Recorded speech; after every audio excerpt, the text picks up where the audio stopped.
kasih Pak Dirjen, tadi sudah banyak memaparkan kaitan dengan mekanisme ya, sampai dengan hal-hal yang cukup teknis. Jadi barangkali Bapak Ibu sekalian, tadi ada hal yang paling penting di sini adalah bagaimana pemerintah daerah, Pak Dirjen ya, menyiapkan atau mengusulkan formasi ke Kementerian PAN dan RB. Dan nanti kami juga akan melakukan coaching klinik kepada seluruh pemerintah daerah yang akan difasilitasi oleh Kemendikbudristek ya, termasuk juga ada teman-teman BKN, teman-teman Menpan, sehingga nanti teman-teman bisa langsung berkonsultasi ya di forum itu. Dan nantinya kami mengharapkan tentunya data-data yang sudah disiapkan oleh timnya Pak Dirjen tadi bisa direspon dengan usulan formasi, sehingga nantinya ada kesesuaian ya antara data yang terdapat di Kemendikbudristek dengan usulan dari Bapak Ibu sekalian. Nah, ini jangan sampai terjadi seperti di tahun 2021 kemarin ya Pak ya. Ada teman-teman yang memang sudah lulus tadi passing grade untuk dia bisa menjadi guru PPPK, tapi karena keterbatasan formasi tidak bisa diangkat menjadi guru PPPK. Dan sekarang ini dengan kebijakan di Permen 2022 ini kita betul-betul mempersiapkan nih dengan kebijakan Menpan RB ini untuk memberikan ruang Bapak Ibu untuk bisa berkarir menjadi jabatan fungsional guru dengan status pegawai pemerintah dengan perjanjian kerja.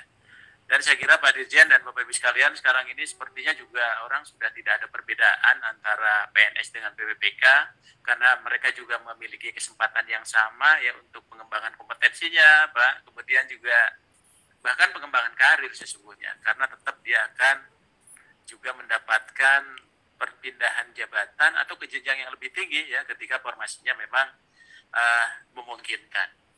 Nah, hal yang lain yang paling penting juga adalah dari aspek keuangan ya, dari aspek keuangan, dari kebijakan keuangannya. Nah, oleh sebab itu di sini juga sudah hadir Bapak Ibu sekalian dari Direktorat Jenderal Perimbangan Keuangan Daerah.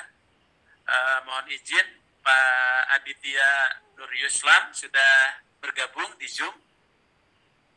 Nah, mohon izin mungkin untuk slide berikutnya Pak Dian ya, kami minta tolong, dan kami mohon izin Pak Asdep, Pak Direktur, silakan Pak Dirjen. Pak, silakan. Karena saya jam 10 izin juga harus ikut rapi menyusul Pak Direktur. Mohon izin Pak Dian, kami silakan Pak Dian. Terima kasih Pak Adit. Silakan Pak Dian. Baik Pak, tadi Pak Adit sudah menyampaikan perhitungan gaji P3K untuk formasi 2022. Nah, dari data yang ada saat ini yang kami tampilkan, ini adalah alokasi tunjangan guru Pak, termasuk guru P3K pada tahun 2022. Jadi ada tunjangan profesi guru, kemudian tambahan penghasilan guru, dan tunjangan khusus guru. Nah, ini yang sudah dialokasikan di 2022 dengan total pagu 55 triliun, Pak. Ini mungkin tambahan dari paparan Pak Adi tadi, Pak Asdep. Mungkin itu Pak dari kami terkait dengan alokasi pendanaan terkait gaji dan tunjangan untuk P3K, termasuk P3K guru di tahun anggaran 2022. Terima kasih, Pak. Baik, terima kasih Pak Adit dan Pak Dian. Saya kira Bapak Ibu sekalian, ini informasinya cukup luar biasa nih. Mudah-mudahan disimak ya oleh teman-teman Pak Sekda, baik provinsi maupun kabupaten kota, bahwa pada prinsipnya tadi dari Kementerian Keuangan kebijakan untuk alokasi dasar ya di DAU untuk gaji dan tunjangan guru ya, termasuk formasi PPPK 2022 itu sudah disiapkan ya. Jadi artinya nanti tinggal penyesuaian formasinya supaya nanti pada saat implementasinya betul-betul ya pemenuhan kualitas dan kuantitas guru itu di pemerintah daerah itu bisa terpenuhi. Dan Kemendikbud, Bapak Ibu sekalian, ini sebagai instansi pembina jabatan fungsional ya, guru sebagai instansi pembina ya memang tadi memiliki kewajiban melakukan proses pembinaan, termasuk rekomendasi untuk formasinya dan sebagainya. Dan ini melalui kebijakan ini akan memudahkan kita untuk penetapan formasi Pak Dirjen karena sudah disiapkan. Tinggal nanti dari pemerintah daerahnya menyesuaikan ya dengan kebutuhannya. Sehingga nanti apabila ada guru-guru yang memiliki kualitas yang cukup baik, dia itu tidak tertinggal ya untuk bisa mengganti menjadi aparatur sipil negara. Nah, kekhawatiran kita terkait dengan anggaran ini barangkali terjawab di dalam pertemuan kita ini ya Pak Dirjen ya, di sosialisasi ini tadi Pak Adit dengan Pak Dian juga sudah menyampaikan ya beberapa kebijakan termasuk jumlah besarannya. Jadi Bapak Ibu sekalian ini juga penting, tadi kita bicara tentang bagaimana mekanisme seleksinya yang akan memberikan ruang yang lebih luas, kemudian juga penyiapan anggarannya, juga tadi dari aspek keuangan Pak Adit dan Pak Dian dari Direktorat Jenderal Perimbangan Keuangan sudah menyampaikan poin-poin yang menurut kami ini cukup penting dan strategis bagi Bapak Ibu sekalian. Baik, selanjutnya dan yang ketiga saya kira perlu komitmen kita bersama bahwa ini adalah kebutuhan nasional, bukan kebutuhan daerah-daerah tertentu gitu ya, tapi ini untuk kepentingan nasional dalam rangka pemenuhan kebutuhan dasar ya bagi masyarakat Indonesia ya khususnya di bidang pendidikan. Nah, 3 komitmen ini barangkali kalau menurut saya menjadi penting gitu ya. Nah, itu barangkali hal yang ingin kami sampaikan. Mas Yoga, ada yang sudah masuk? Kami persilakan. Baik Pak, sudah ada Pak, ada dari Kabupaten Garut, BKPSDM Kabupaten Garut, dipersilakan. Ya? Oke, silakan dari Garut untuk menyampaikan ya pertanyaan, klarifikasi gitu ya, singkat padat. Kami persilakan dari Kabupaten Garut. Baik, terima kasih. Bismillahirrahmanirrahim. Assalamualaikum warahmatullahi wabarakatuh. Waalaikumsalam. Terima kasih Pak Aba, Pak Moderator, yang terhormat para narasumber. Baik, langsung saja Pak. Pertanyaan yang pertama mungkin kaitan dengan formasi di Kabupaten Garut. Ini kami sedikit bercerita dulu. Kronologis usul formasi Kabupaten Garut 2021 dan 2022. Betul adanya tadi apa yang disampaikan oleh Ibu Ira dari Kemendagri bahwa untuk usul formasi kami di 2021 ini diusulkan per 13 Agustus 2020 Pak. Dan di 1 Desember 2020 itu agar ada revisi usul yang kami diundang semuanya seluruh kabupaten kota di Semarang, itu kaitan dengan perubahan formasi khusus untuk formasi guru. Dan waktu itu kami di Desember itu kita revisi usulnya dari usul 611 menjadi 9.210. Tapi karena memang waktu itu di 2021 berjalan waktu Januari, Februari, Maret kami konsultasi ke Kemenpan RB, ke Kemenkyu, Kemendikbud. Ini kaitan dengan kepastian anggaran penggajian P3K ini.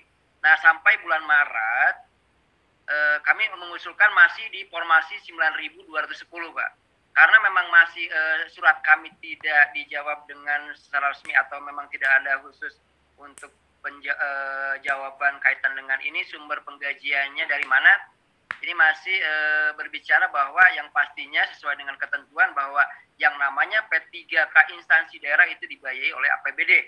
Itu jelas, itu baik di ketentuan di PP 98 maupun ketentuan yang lainnya. Nah, seiring waktu masih di Maret 2021 kami usul revisi kembali, usul formasinya kita kembalikan ke formasi awal sesuai dengan usulan yang di 2020.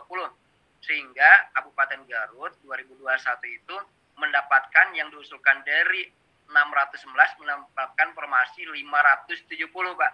570. Yang pastinya perubahan signifikan itu yang awalnya usul formasi revisi untuk formasi guru dari 8.801 sesuai dengan hasil penghitungan Dapodik di Semarang kita revisi menjadi 210 yang mana di ACC 196 formasinya. Makanya Garut 2021 itu formasinya hanya 196 saja untuk formasi guru. Nah, kaitan dengan formasi 2022 kemarin kenapa kita tarik itu karena di bulan Juni itu baru turun surat dari Dirjen Perimbangan Keuangan yang kemudian disusul oleh surat edaran dari Dirjen Keuangan itu per 13 Desember 2021 kalau nggak salah yang Garut itu mendapatkan formasi 10.612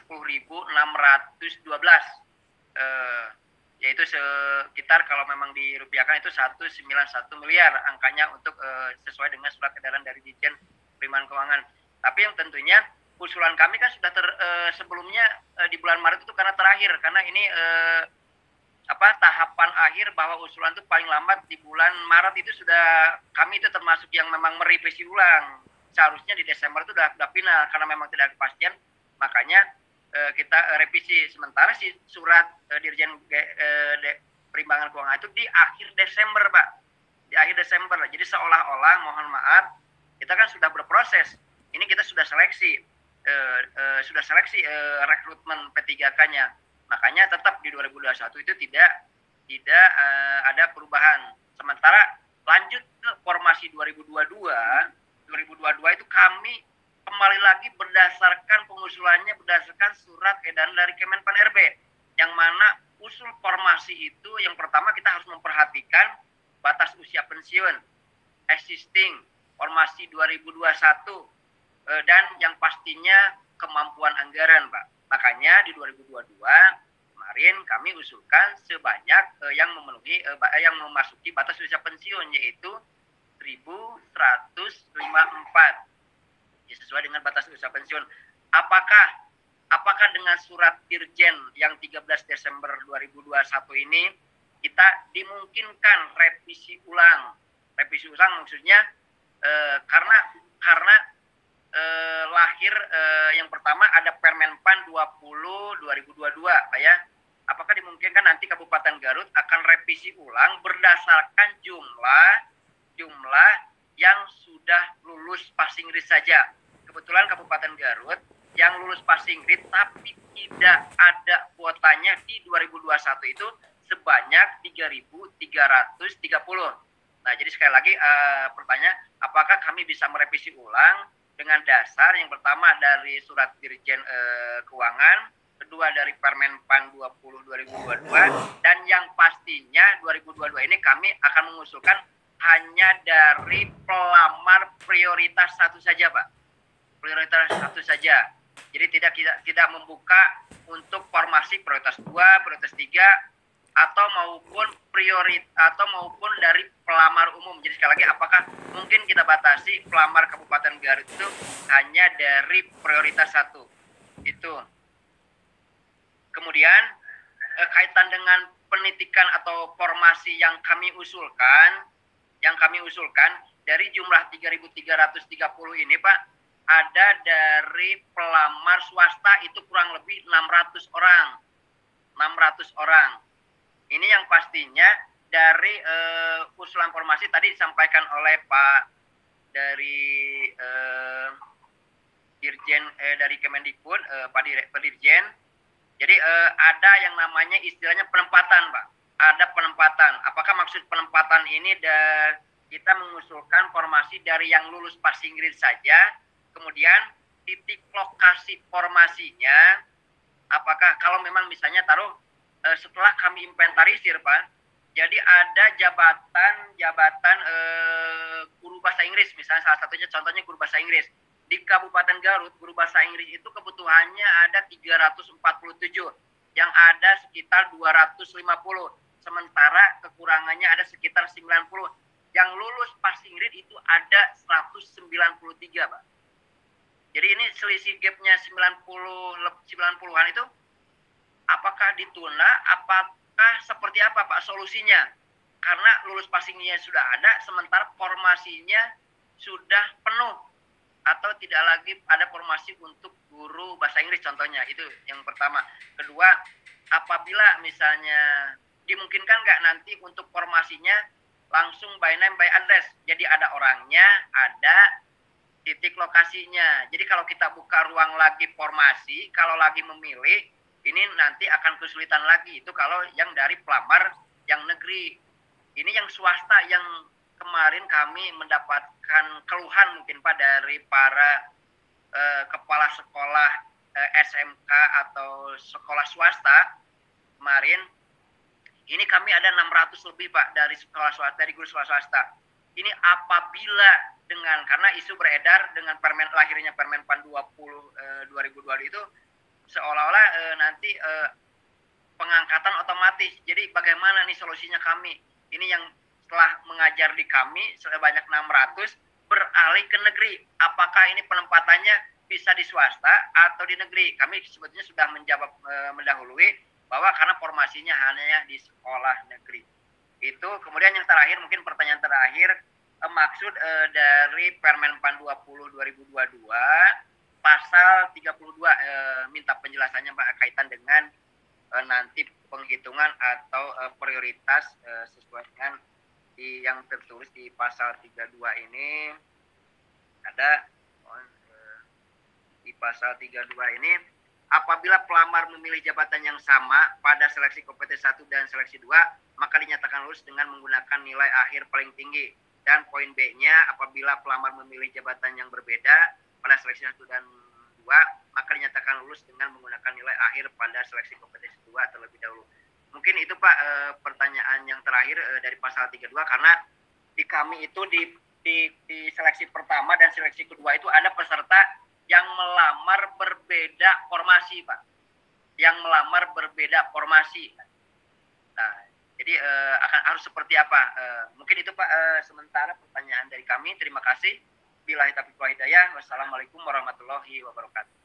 Waalaikumsalam. Terima kasih Pak Didit. Saya kira ini pertanyaan beliau ini sudah mewakili mungkin pertanyaan dari teman-teman ya yang tersimpan. Jadi terima kasih Pak Didit dari Garut. Saya kira ini mewakili. Formasi itu nanti kita akan lakukan penyesuaian Pak. Mudah-mudahan ya. Formasi itu akan kita lakukan penyesuaian. Kemudian nanti setelah ada coaching klinik gitu ya, kita akan dorong dan kita akan buka penyesuaian untuk formasi, khususnya yang formasi guru. Untuk pertama kami persilahkan kepada Pak Dirjen sekaligus untuk ketiganya Pak, kami persilahkan. Baik, terima kasih Pak Abah. Terima kasih buat pertanyaannya dari Pemda Garut, Kepulauan Tanimbar, dan Kota Cilegon. Pertama, mungkin saya ingin menyampaikan yang terkait Pemda Garut ya. Ini cukup sering yang tentunya kita melakukan dialog baik dengan para guru-gurunya dan juga dengan Pemda, termasuk juga dari DPRD yang juga pernah kita berdiskusi di Kemendikbudristek. Di sini dapat saya sampaikan untuk konteks perhitungan P3K guru di dalam DAU tahun anggaran 2021, formasi yang diperhitungkan untuk Pemda Garut itu sebesar 10.216 yang tadi juga sudah disampaikan, dan alokasi anggaran ya untuk tahun 2021 sebesar 191 miliar sekian. Jadi ini adalah anggaran yang sudah dialokasikan dan ya, seperti tadi yang sudah disampaikan, jumlah guru P3K yang dilaksanakan oleh Pemda Garut sebesar 196, sehingga ditambahkan juga kebutuhan formasi 2022, sisa formasi 2021 yang masih sangat besar karena 10.000 sekian yang dialokasikan, tapi yang dilaksanakan 196, ditambah dengan kebutuhan tahun ini, maka masih ada 10.664 formasi untuk Kabupaten Garut, dan anggaran sebesar 103 miliar yang merupakan alokasi yang sudah dianggap masih bisa dipakai dari tahun 2021. Karena ini sifatnya earmark, tidak bisa digunakan untuk belanja yang lain. Jadi artinya menurut saya tadi pertanyaan Bapak terkait dengan apakah kita memprioritaskan hanya untuk mekanisme 1 saja, lalu tidak untuk mekanisme 2 dan 3. Maka kalau menurut saya, ketika anggarannya sudah bersifat earmark, yang tidak bisa digunakan untuk kebutuhan belanja lain, saya rasa jumlah anggaran yang sudah disediakan ini bisa dimaksimalkan Pak, untuk pemenuhan kebutuhan formasi guru ASN P3K yang ada di Kabupaten Garut dan juga mungkin di tempat yang lain. Tadi Bapak dari Kepulauan Tanibar dan juga dari Kota Cilegon. Jadi sehingga alokasi dana, karena kalau tidak dipergunakan untuk ASN P3K guru, maka ya dananya tidak bisa, dia akan terus dihitung sebagai dana yang sudah harus diprotek untuk kebutuhan ASN P3K guru. Mungkin nanti kalau masalah revisi anggaran, mungkin Pak Aba bisa menjelaskan, atau mungkin dari Kementerian Keuangan dan Dalam Negeri, karena sebenarnya dalam tata kelola kita ya revisi itu selalu saja dimungkinkan. Ya misalnya kalau ada kondisi yang memang harus kita lakukan, ya kita harus melakukan revisi sehingga apa yang menjadi terutama ketika sudah bersifat sangat spesifik penggunaannya, ini bisa diakomodasi. Jadi itu pertama dari saya, jadi kita maksimalkan Pak, sesuai dengan alokasi anggaran sudah ada, karena toh alokasi anggaran tersebut tidak bisa dipergunakan untuk belanja yang lain. Jadi kita maksimalkan sehingga semakin banyak formasi guru ASN P3K yang bisa ditampung dan diselesaikan, sehingga meminimal kemungkinan yang masih tersisa untuk ASN P3K guru. Lalu terkait dengan penempatan, kita akan hitung perhitungan, ya pertama tentunya formasi yang sudah diajukan, saat tadi Bapak contohnya guru bahasa Inggris, ya berapa formasi yang sudah diajukan untuk guru bahasa Inggris. Tapi sebenarnya kita juga akan mendorong pengajuan formasi sehingga seluruh guru bahasa Inggris yang ada honorer itu bisa mendapatkan formasi. Nah, jadi pertama tentunya kita harus prinsipnya juga memprotek honorer di sekolah induknya kan Pak. Itu menjadi salah satu juga isu yang ingin kita selesaikan, prinsipnya jangan sebisa mungkin, tentunya mungkin ini tidak bisa maksimal, tidak bisa ideal, tapi prinsip kita bagaimana caranya semaksimal mungkin honorer di sekolah induk itu tetap bisa ditempatkan di sekolah induk sepanjang tetap ada kuota atau formasinya. Nah, jika kemudian formasinya itu tidak ada lagi di sekolah induknya, maka dia ditempatkan di satuan pendidikan yang lain, sebisa mungkin tentunya yang paling dekat dengan sekolahnya, tempat dia yang induk yang ada, tapi yang pasti tentunya tetap di pemerintah daerahnya, kabupaten atau kota atau provinsi, wilayah kewenangan di mana dia bertugas. Nah, sesudah itu, ya kalau misalnya masih tidak bisa, kita bisa mengajukan mekanisme yang mungkin ini akan lebih sedikit perlu koordinasi, karena mungkin ada Pemda yang lain tadi yang sudah kita tayangkan juga hasil dari seleksi tahun lalu, di mana ada 117.000 formasi yang sama sekali tidak ada pelamarnya. Itu tadi juga digarisbawahi oleh Pak Deputi, Pak Alex Denny. Kita bisa membayangkan di tengah banyak guru-guru yang sudah lulus passing grade yang tidak dapat formasi, tapi ada 117.000 formasi yang sama sekali tidak ada pelamarnya. Tidak ada pelamarnya. Jangankan yang tes dan lulus, pelamarnya enggak.